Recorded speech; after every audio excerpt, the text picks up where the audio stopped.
Hello, explorers. Welcome back. So, this is Uno, but it's going to be true crime in Uno. So, I mentioned a while back that I wanted to incorporate true crime into some of my cache stuffings, and I had mentioned this a while back, and even prior to mentioning this, it was something that I had discussed with my husband a couple of times, like how I would navigate it and whatnot. It's something I've wanted to do for a long time. Prior to cache stuffing, I was actually planning on doing true crime and crafting back when I did crafting videos. So it's something that I've just really wanted to do. But the reason I kind of put a halt to that after mentioning it to you guys is because somebody brought up the fact that apparently there is another cache stuffer that does that. And so I was like, I don't know. It's kind of a unique thing to do. And even though I know this is something I have been wanting to do for a very long time, don't want it to appear as though I'm ripping off somebody else's idea. But in the end, it is something that I've wanted to do for years. Not necessarily cache stuffing, but like true crime and something. So I've decided I'm just going to do it. I'm going to do it in my own way. I haven't watched any of their videos. I'm not exactly sure who it was that they said does it. I haven't watched any of them. So yeah. But we are going to start off with, this is Uno. We have $78 here. $25 is from this week's Uno, from this week's paycheck. $15 is from Swagbucks. $38 is because we had a credit on our Cox Internet. So there's $78 here. I'm not going to count it. I'm also not going to split it up because we're just going to do Uno cards, so that there's not a bunch of noise with the dice. So, yeah. That is what we're going to do. So, the very first case I am going to cover, I'm going to try and not really cover, like, high-profile cases, just because most people already know about those. I'd rather cover ones that not many people have ever heard of. So our very first case is one that I had never heard of, and it is known to be one of the very first internet murders. So back in 1999, or at least internet-connected murders. I'm hoping TikTok and YouTube don't flag this video because of some of the words that will be used, but I guess we will just see. So, we're going to start with Jerry Cassidy. Jerry Cassidy is was the oldest of 4 boys, and decided that he wanted to be a police officer. So he went through the academy. He did everything he needed to pursue that career choice. He did really well as an officer. He received accolades and awards, and moved up fairly quickly from officer to sergeant to lieutenant, and eventually a homicide detective. While working as an officer, he met Barbara, which would soon become his wife. She was a dispatch for the same department. They went on to get married. She already had 2 kids of her own, and they went on to have one together. One second. While working as an officer and married to Barbara, as a homicide detective, he started to notice that some of the higher up, some of the other detectives were falsifying documents in a particular homicide case. And so he became sort of a whistleblower, and he spoke up and he spoke loud, because that's what has to happen. When you're an officer and you know that somebody else is doing something wrong, you have to make it known. You have to expose them in order to keep good officers from looking bad. So that's exactly what he did. And they didn't like that too much. Those officers did end up fired. However, higher ups in the department decided that they kind of had it out for him. His fellow officers that were not involved in it started to turn on him. He kind of became an outcast, and eventually they demoted him. They couldn't straight up fire him. You kind of have to have a reason to fire somebody, especially in a union position such as an officer. And they didn't have a reason. He wasn't the one doing anything wrong. He had just been kind of the whistleblower on those that were doing wrong. So they demoted him and then started writing him up for all kinds of silly things, such as, he was late this amount of times, he did this. anything and everything they could write him up for, they were, until eventually they had enough to be able to fire him. When they fired him, he kind of went into a deep depression. This was a job he was very passionate about, and what was he going to do now? Well, he ended up getting hired on at the new Harrah's Casino, and as security. He really enjoyed this job. However, depression and a few other things kind of added together, drugs, alcohol, gambling. This is the scene in which he was in. Even if it was supposed to be for work, he kind of started bringing that stuff home and into the and getting into that party lifestyle. So he decided, you know what? I need to get out of this area. His family agreed, we need to get out of this area. And so he put in a transfer for the Reno, Nevada location. His transfer went through right away, and he started working as a dealer at the Harrah's Casino in Reno, Nevada. Now, even though he got out of the area, obviously he's still working in basically just a bigger, badder version of the previous casino that he was working in. And so things started escalating even further. He got further into the drinking, and it really just became a problem. So he was partying heavily, just really struggling. So his wife leaves him with the 2 kids and moves back to Missouri. I don't know if I mentioned that before. They had lived in Missouri. I don't think I did. But anyways, his wife leaves him with her 2 kids and the child that they shared together and went back to Missouri. So 3 kids in total. While he's there,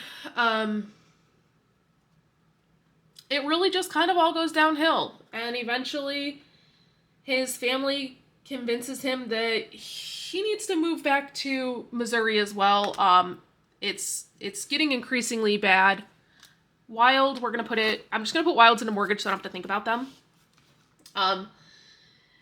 The partying is escalating. Everything's escalating. So family says, you know what? Leave Reno, come back to Missouri, and you can live with your cousin in their basement apartment. And so that's exactly what he does. Well, his depression increases. He's really, really struggling. And so on February 11th of 2000, in Odessa, Missouri, his cousin's wife discovers his body in the basement apartment of their property. At first, she didn't quite know what was going on. It started with when he would get really depressed, he would hole himself up in his apartment for a couple of days at a time, and nobody ever thought anything of it. It was kind of routine for him. So that's what happened until she started to notice kind of like a really distinct smell, and so she went to check on him. She saw, when she entered the apartment, she saw that he was sitting in his armchair, but it was facing away from her, and so she called out his name a couple of times. He didn't respond. She noticed as she got closer, the smell got stronger, and that's when she realized that he was deceased from a self-inflicted wound. We're not going to say the word because I don't want to get flagged. And so that was that. Everybody was kind of like, what is going on here? Crazy. However, when the police are looking into it and they're going through his apartment, there's really nothing more to this. It was very blatant that this was not foul play in any way. So his brother Mike is sent in to kind of clean up his belongings, go through his belongings, get everything out of there. And when he does that, he finds a briefcase, a black briefcase underneath the bed. And attached to the briefcase is 3 notes. Big bold letters to 3 different people. And the one in particular to his brother Mike says, "Do not open alone." So his family, knowing that he was a former homicide detective and he was a police officer, they followed his instructions. They did not open it alone. They got an attorney. And when they open these letters, the one to his brother Mike is a confession to a sin. So he admits that, or he confesses that 3 months prior, he had committed a murder in Flint, Michigan, and the man's name was Bruce Miller. His family is like, what in the actual is going on here? Like, this doesn't make any sense. So now we're going to jump to Bruce Miller. Bruce Miller worked at the GM plant in Flint, Michigan on cars. He owned a junkyard. He just really liked working on things. He gets a call from his wife, Sharee, telling him, hey, when are you going to be home? On your way home, can you stop and pick up, or can you order some pizza? Can you stop and pick up pizza and bring it home for me and the kids? He says, yes, of course. And when he hangs up with her, some unknown person comes in and shoots him. So this is an open case. There's zero evidence. They have no suspects originally, and it's just really, really bizarre.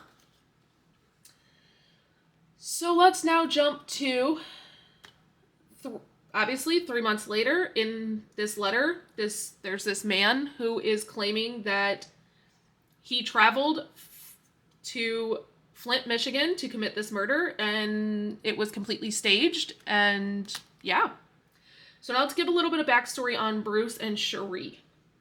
Sharee grew up in Flint, Michigan, to a normal family on the outside. Everything appeared to be normal if you were on the outside looking in, but on the inside, it was anything but. Her mom was pretty absent from her life, and when she was there, she had kind of a revolving door of men in and out. And if you know anything about that kind of lifestyle, when you've got several men coming in and out and a young child, you're increasing the risk of abuse. And that's what happened. Sharee was abused. So by her mid-20s, she kind of continued the lifestyle that she grew up seeing, revolving door of men. By her mid-20s, she had 3 kids. She was a divorcee and was struggling to make ends meet, so she was looking to men. She owned or sold Mary Kay products, but again, this was the 90s, this was the early 2000s. Who didn't know somebody that sold Mary Kay products? I feel like it was either Mary Kay or Avon, from what I remember.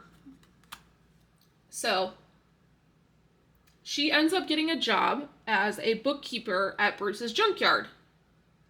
She was around 27. He was 47. So there was a good little age gap in there. But it didn't matter. She set her sights on Bruce, and he fell in love with her. She fell in love with him. And within 1 to 2 months of meeting each other, she had already moved herself and her 3 kids, into Bruce's house. They eventually ran off in April of 1999 to Las Vegas and got married. Surprise, surprise. It's worth mentioning that this would have been Bruce's 4th wife, and this was her 3rd husband. So both of them were not new to the married life. They clearly had many unsuccessful marriages previously. One thing that Sharee, and I don't know that this is really relevant, but maybe it is, it seems like Sharee really just likes attention. And so one thing that she did not mention to Bruce is that at some point, she had went on the Montel Williams show. If you're familiar, if you're my age, then you're very familiar with all those daytime talk shows and the, Who's the Dad and all, Scared Straight and all of that stuff. And so this was no different. She went on the Montel Williams show to bring awareness to abuse of kids. And basically, she said that her son had been abused by a man that was in her life. And so she was on the show to bring awareness to this. And she basically told her son's entire abuse story, which, if you ask my opinion, it sounds like she's just trying to get attention at the expense of her child. So my heart goes out to that kid, because no kid should have to relive their story on television because their mom wants attention. It's just crazy to me. I could never imagine doing that to my kids. But she did. And she didn't tell Bruce this until it was on TV.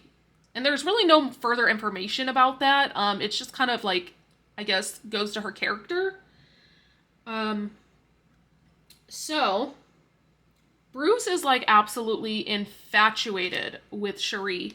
And so she's doing the bookkeeping for his junkyard. And so he buys her a computer to, he says, for not only the bookkeeping at the junkyard, but also so that she can further her Mary Kay sales to now include online, because online, the possibilities are endless. And if you remember, if you know anything, 1999 was kind of the beginning of internet. There wasn't a lot known about things. There wasn't a lot of internet safety out there. There was AOL chats were running rampant. Yahoo chats were running rampant. It was a big thing. And there was really no safety surrounding those. So he gets her this computer so that she can sell her Mary Kay to a wider audience, but he doesn't know anything about computers. Well, she wasn't selling Mary Kay on this computer. Instead, she was finding other men in these AOL chat rooms. She was flirting. She really enjoyed that she could be whatever and whoever she wanted online. She had a multitude of usernames that she used to correspond with men all over the United States. She was sending them photos. And not only was she sending them photos, but she would videotape herself on VHS. She would record herself on VHS. And then she would mail these VHS videos to these men. And by record, I'm talking OF style here. Gotta be careful what we say. And so this was, she was on a high from all of this. She was getting attention. She had Bruce's money. He wasn't rich, but he was well off with his business and the jobs that he worked, and he had made a life for himself. So this is what she was doing, and she later admitted to becoming addicted to the attention and the AOL chats and being able to be somebody completely different. Well, while online, she meets Jerry. Yes, Jerry from the beginning. At this time, when she met Jerry, he was still living in Reno, Nevada. And she lied to Jerry, told him that she owned nursing homes and she had all kinds of money, and she was going through this huge lawsuit, and she was about to have a huge payout settlement, and really just played herself up. Complete opposite of anything that she actually had going on in her life. 1 week after she married Bruce, that's how, for timeline purposes, so this was 1 week after she married Bruce, she told Bruce that she needed to go out to Reno for a Mary Kay convention. And he, of course, said, absolutely, I want to support your business. He had bought her this computer. She obviously was not going to Reno to sell Mary Kay products or go to a convention. She was going to meet up with her new love affair, Jerry. So she goes, she meets Jerry. Jerry is telling all of his coworkers about her, and they are all in agreement that he is just over the moon, and she seems to be in love with him too. And he tells his mom, this is the one, he's in love. She changes her screen names to Jerry's Fool. He's changing his screen name to, things like Taken by Sharee. The whole nauseating thing. So she continues to go to Reno to meet Jerry. Bruce is giving her the money and the freedom to live the life that she wanted. She's leaving her kids back in Flint, Michigan with Jerry. He's taking care of her kids. He's taking care of, the bookkeeping, literally everything. And she is just using his money and his time and his babysitting to live the life that she truly wanted and have the freedom that she truly wanted. No regard for her kids, no regard for her husband, no regard for her job, nothing. So during this, she goes back to Flint, Michigan, and she tells Jerry that she is pregnant with his child. And she doesn't just tell him this, she does the whole shebang. She's sending him sonogram photos. She's sending him pictures of pregnancy tests that are positive. She is sending him baby bump photos of her sitting in a chair, pushing her belly out to make it look like she's pregnant, if you're catching my drift here. Well then, and Jerry is very excited. This is his shot at having a family again, because his ex-wife left with their 3 kids. And so he is so excited to get started again with a new family that he has wanted. And so he's telling her this. Well, then she emails him one day and she says that Bruce found out about their affair and he beat her to the point that it caused her to have a miscarriage. And so she even follows this up with sending Jerry photos of her bruised belly and back and just trauma. And Jerry's like, I want to do something. I want to take care of you. I can't believe this. He's absolutely distraught. And so he tells her, leave and come here and bring your, I don't know if she told, I believe she told Jerry that she had other kids. But he's telling her, leave and bring the kids here. I will take care of you. And she tells him that she can't leave. Bruce is high up in the mafia and, that's why she can't leave. And he's just a very dangerous man, and that the junkyard is actually a complete scam. It's, it's a front for money laundering for the mafia. Everything. But Jerry really wanted to help. He was like, this is not okay. This was my baby that, he unalived. So, yeah. Well, then, at some point, she continues to see Jerry. And at some point, she tells Jerry, I have great news. I am pregnant again. And this time, it's with twins. And so she goes through the whole thing again, sending him sonographs and sending him photos and yada yada. So, sorry, I lost where I was at. Where is car insurance? There we go.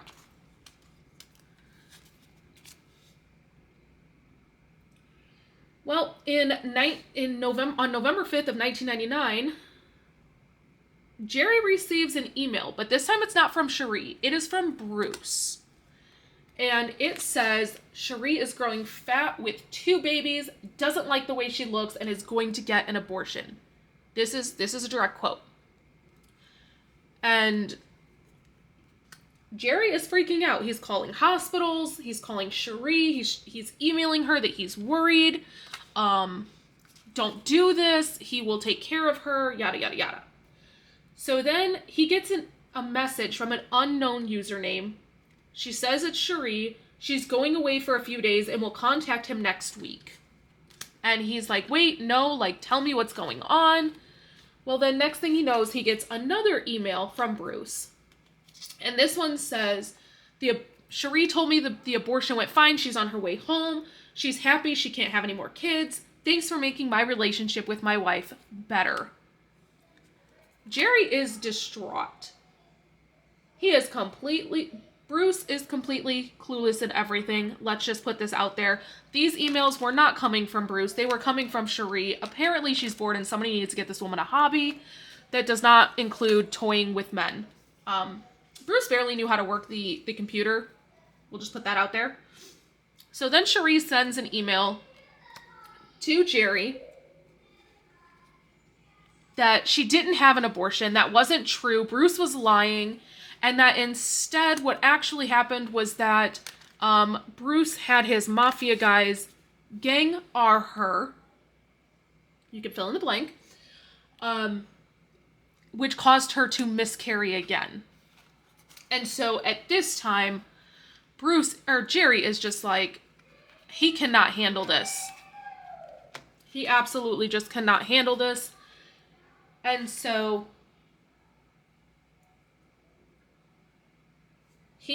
they coordinate to take Bruce out. So at this point, Jerry has moved back to Missouri. And he travels from Missouri to Michigan. He sends her a message that he's coming. He asks for directions and instructions. She tells him the best way to get into the junkyard, what time he's going to be there. They coordinate everything.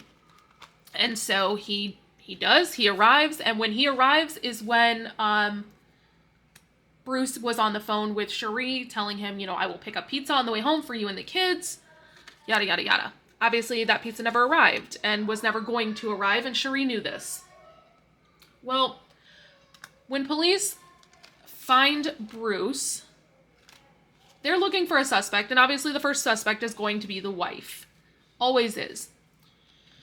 So they eliminate her pretty quickly as a suspect. She has an airtight alibi. She was at home with her kids. She had even been on the phone just seconds prior to this happening. How could she have done this? She wasn't there.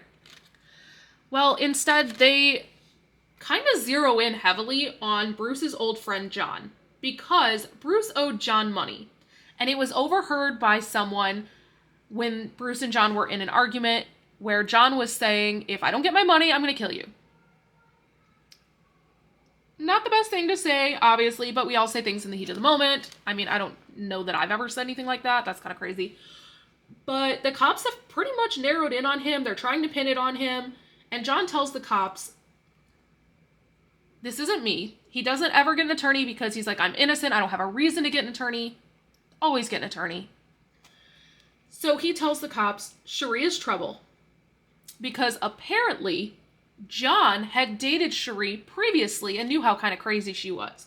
And he had even tried to warn Bruce, you don't want anything to do with her. This woman is crazy. And Bruce didn't listen.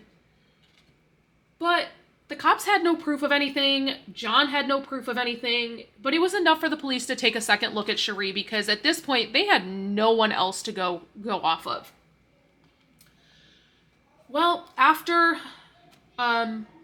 Bruce was unalived, Sharee stayed in Bruce's home. She was seen by other people in the town, out on the town. They said she was the life of the dance party, or life of the party on the dance floor at different bars, just living it up after Bruce was gone. She ends up, a couple months after his death, she ends up bringing a new guy into the home. Not Jerry, but a new guy. She's still talking to Jerry at this whole time, but eventually she just completely ghosts him. And when she ghosts Jerry, that kind of gives Jerry the space he needs to really start looking into what is going on. Like, he loved this woman. He just committed murder for this woman. How could she do this to him? And so he starts putting all of her lies together and realizing that's exactly what it was. A bunch of lies. So, being the detective that he really is just realizing that he was manipulated by this woman to commit this crime. And realizing what he had done, he took his own life. But before he did all of that, he spent that time printing their entire chat logs, printing out all of the photos she had sent him of the sonograms, of the pregnancy tests, of the beatings, of all of their chats, of the phone logs, every single piece of evidence he could. If you remember, he was a previous homicide detective, so he knew what he was doing. He gathered all of this, put it into a timeline, put it into that black briefcase that his brother Mike found under his bed. And he confessed, he gave details, he gave proof that it was all a setup by Sharee, including the fact that they had a signal that he was supposed to send her to let her know that the job had been done. So, obviously, his brother Mike, when he opened that letter with the attorney and they found this out, they took it to the police. They gave them everything. And the police were able to confirm that what Jerry said in all of this letter and all of this proof and evidence that he had provided to them, they were able to confirm that this was all true. And they were able to get phone records that showed that Jerry used Bruce's cell phone to call Sharee at her home. And that was their signal. Jerry was supposed to take Bruce's cell phone and call the house line, let it ring once, and then hang up. And obviously, police knew this couldn't have been Bruce that did this because he was already gone at the time. So, Sharee lies. They bring her back in for questioning. They're like, nah, we have proof that this is you. Obviously, she does what she does best and she manipulates. So she lies and says that Jerry was after Bruce's money and that she was only continuing to talk to Jerry to try and get him to leave her alone. Never did anybody expect at this time that at some point the things you did online could be used against you in court. This wasn't ever a thought. It had never really been done before. But that's exactly what they did. They read her messages. They read the messages in court. They did find out that the bruises in the photo that she sent to Jerry, proving that Bruce had beat her, was actually from makeup, from her Mary Kay that she sold. So many people asked what the motivation was. And from her own words, she said that at the very beginning of their marriage, she spent all of Bruce's money. She maxed out Bruce's credit cards, and she had spent all the money that he had. And she was convicted of second-degree murder and conspiracy to commit murder, and given life plus 54 to 81 years.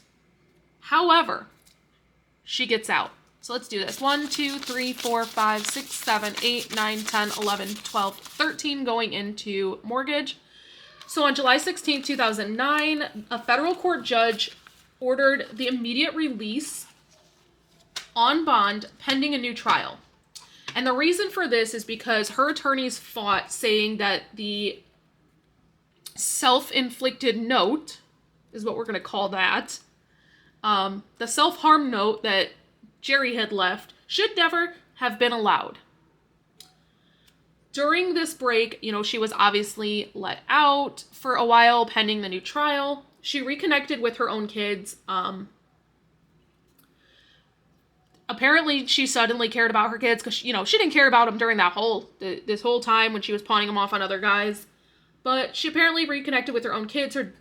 And a judge upheld the original conviction and sent her back to prison. So her daughter actually dropped her off. And at 44 years old, she admitted for the first time ever in a letter to the judge that she admitted everything. And so in quotes, this is what the letter said: "It was like a video game, and each man and each relationship was another level for me. And each level was harder. It was seeing how much I could get away with and how much I could get someone to believe." End quote. And because she admitted to the judge that she did this, she laid it all out there. This meant that she could never appeal again. And you might be asking why. Why? You could have gotten out, at some point. You could have appealed. Why would you take away your chance for appeal? Well, she said that it was because in reconciling with her children, she realized that even in prison, she had the ability to still see her kids. While 2 other families had lost their son, had lost their dad, had lost their brother, meaning Jerry and Bruce. And she still had the privilege of getting to see her kids. And that's really what turned things around for her. If you ask my opinion, it was just one more way for her to get attention. She didn't really care. She knew she was staying in prison. She wasn't getting out. So this was just her way of getting attention again. Now, she's still in prison, obviously. And this doesn't really have anything to do with the crimes that she committed, but more so goes to the fact that she just really likes attention.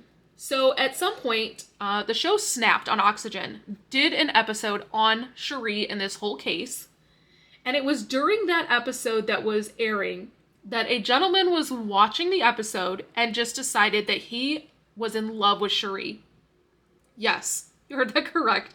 A random man watching television decided he was in love with her and that she had been bamboozled into this conviction and that she was innocent and that he loved her and he needed to tell her that. So on their very first visit in the prison, he proposed to her and they eventually got married. Yeah. This is a crazy case.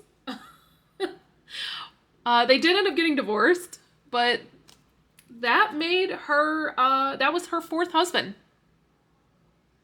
So, that is the story of Sharee, Jerry, and Bruce, and the early ages of internet. But now let's go through and count this. So we have 1, 2, 3, 4, 5, 6, 7, 7, 20, 40, 55, 56, 57, 58, 59, 60, 61, 62, 63, 64, 65, 66, 67, 68, 69, 70, 71, 72, 73, 74, 75, 76, 77, 78, 79, 80, 81, 82, 83, 84, 85, 86, 87, 88, 89, 90, 91, 92, 93, 94, 95, 96, 97, 98, 99, 801. $801 in mortgage, which means I get to color in another one. Let me know if you guys enjoyed this. Obviously, this was my very first time doing this, so there's going to be a couple of hiccups in like trying to figure out the best way to do it so that I'm still cash stuffing at the same time, and I'm not having to like stop cash stuffing to tell the story or stop the story a gazillion times to where like you can't pay attention to, like you can't, you know, I'm not staying on track with it. Maybe next time I will tell the story while I'm cash stuffing, and then when it gets to this part where like I have to count the money, I'll take breaks, and then I'll tell the story like I am right now where, you know, I'm just coloring it in or whatever. But let me know. Let me know what you thought. And let me know what you thought about this story. It's kind of crazy. Or I have a really good one. If you've made it this far, I want you to drop in the comments what your very first username was on AOL. My very first email was SportyKid9 after the Spice Girls. Yes, it was. My very first computer was a Barbie computer.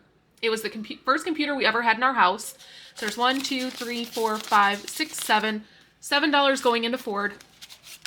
It was the very first computer in our house. I was in 4th grade. And it was a silver desktop computer that had flowers on it. My mom probably paid $1,000 for this computer. No joke. Like that was a lot of money in the 90s. Like a lot of money. She probably paid about $1,000 for this computer. And it was so cool. But yeah, it was mine. And I remember the early days of the AOL and Yahoo chats. Ford got 7, and it now has 1, 2, 2, 1, 2, 3, 4, 5, 6, 7, 8, 9, 10, 11, 12, 13, 14, 15, 16, 17, 18, 19, 20, 21, 22, 23. So $223. We are definitely going to have to do a cash condensing. And so we said 223, so there should be...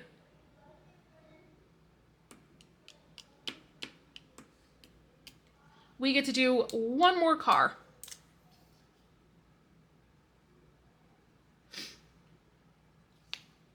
Yeah, SportyKid9. Just so funny. I had so many AOL screen names. It was crazy. 1, 2, 3, 4, 5, 6, 7, $8 going into... I think this is NB Energy. Yes, it is. So now in NB Energy, we have 150, 170, 180, 181, 2, 3, 4, 5, 6, 7, 8, 9, 90, 1, 2, 3, 4, 5, 6, 7, 8, 9, 200, 1, 2, 3, 4, 5, 6, 7, 8. So 208, so nothing getting colored in here. We need $2 more, which means we actually need $12 more to finish this one. So we've got $1, 2, 3, 4, $5 going into AT&T. So now in AT&T, we have 1, 2, 3, 4, 5, 6, 7, 8, 9, 10, 11, 12, 13, 14, 15, 16, 17, 18, 19, $20 into AT&T. So we do get to color one in here.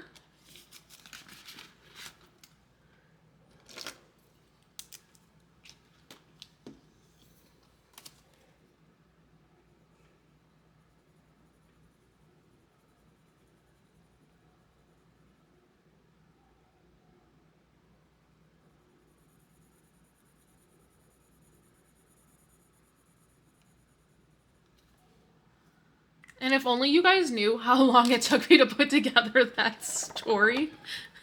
because I tried to be thorough. I like made myself notes over here so that I wouldn't miss any important information. But they're literally just notes. So we have 1, 2, 3, 4, 5, 6, 7 going into HOA, which actually, so we know we're coloring in 1 for sure because 7 is how many each house is. So we have 5, 6, 7, 8, 9, 10, 11, 12, 13, 14, 15, 16, 17, 18, 19, 20, 21, 22, 23, 24, 25, 26 in HOA. So, come on. I can't wait to do a cash condensing on this because I have some new information, news, I don't know, for that video. Not like exciting information or anything, don't get too excited. Just, it just goes along with it is all. A little bit of a change I made to this. So we have $4 going into Progressive. So now Progressive has 1, 2, 3, 4, 5, 6, 7, 8, 9, 10, 11, 12, 13, 14, 15, 16, 17, 18, 19, 20, 21. So we get to color 1 car in on Progressive.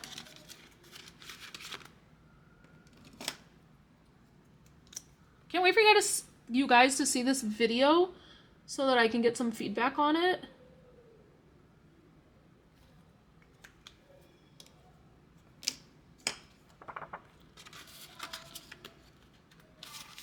So we have 1, 2, 3, 4, 5, 6, 7, 8 going into Cox Internet. So we know for sure we're coloring in 2. 51, 2, 3, 4, 5, 6, 7, 8, 9, 61, 2, 3, 4, 5, 6, 7, 8, 9, 71, 2, 3, 4, 5, 6. So $76. Wait a second. That finishes this one. That completes this. This tracker is for $75. Which means this is done. So we will color this in. All of this is going to get reallocated into mortgage, which I believe might actually put us at coloring in a second house on mortgage.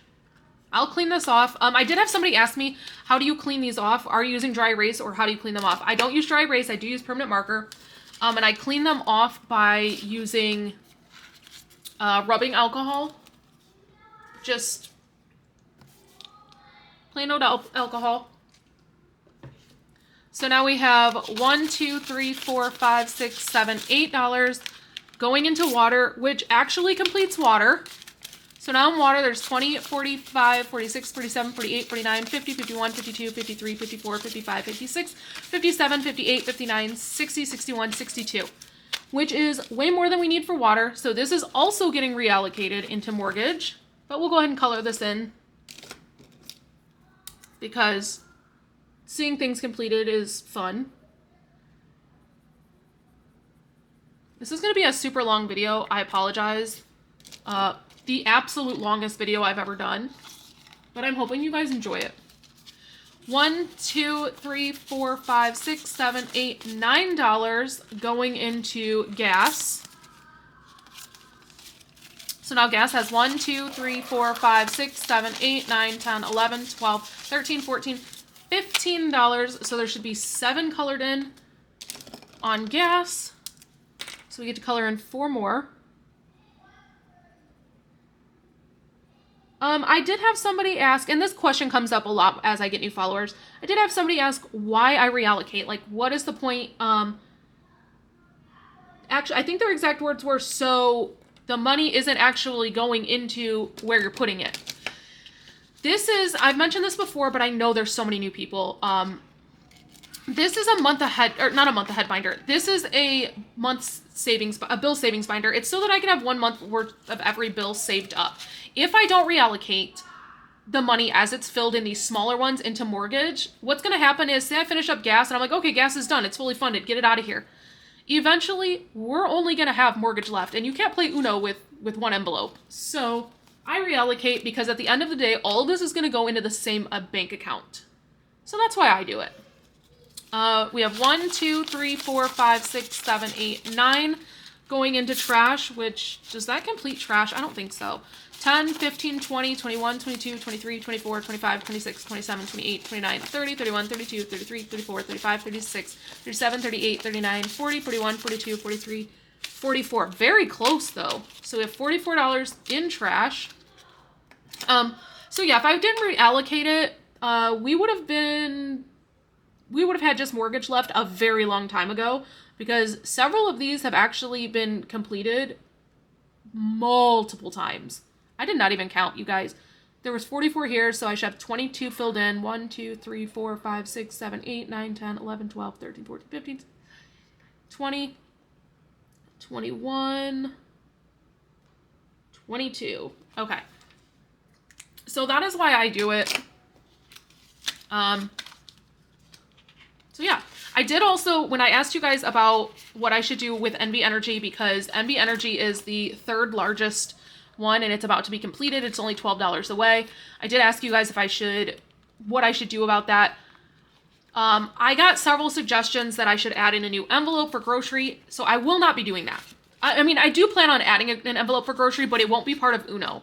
And the reason for that is I don't want to take any more money away from the bills. I want to get these bills done, and by adding in other envelopes, that's just money that's not going to the bills portion of this, which is just going to take me even longer to fill this. If I add, when I add in grocery, it will be using leftover grocery money. So that's how I'll do that. Or I've also said, I plan on bringing back supermarket sweep at some point. And so when I bring that back, I will probably use that money to fund the grocery in here. So let's count mortgage, since we did reallocate 2 into this. And then we definitely have to do a cash condensing, because I can't even put this in the envelope. It will break the envelope. We have 1, 2, 3, 4, 5, 6, 7, 750, 770, 790, 810, 830, 840, 850, 51, 2, 3, 4, 5, 6, 7, 8, 9, 60, 1, 2, 3, 4, 5, 6, 7, 8, 9, 70, 1, 2, 3, 4, 5, 6, 7, 8, 9, 80, 1, 2, 3, 4, 5, 6, 7, 8, 9, 90, 1, 2, 3, 4, 5, 6, 7, 8, 9, 900. And 1, 2, 3, 4, 5, 6, 7, 8, 9, 10, 11, 12, 13, 14, 15, 16, 17, 18, 19, 20, 21, 22, 23, 24, 25, 26, 27, 28, 29, 30, 31, 32, 33, 34, 35, 36, 37, 38, 39. $939, which means we get to color in another house. Oh, and I just realized that we actually completed the first row. That is so exciting.